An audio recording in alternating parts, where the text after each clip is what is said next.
Here I'm throwing a standard Swiss Army knife with the various tools, the blade of course, corkscrew. I've tucked in the lanyard here so it prevents drag otherwise. And I'm going to throw this military half spin at 3 meters. Let's see how this looks. Okay, a little bit low. And actually fold it in a bit. I'll try to compensate for that. A little bit better.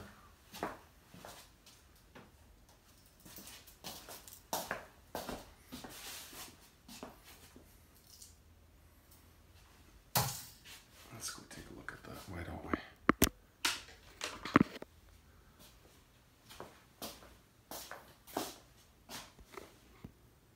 There we are.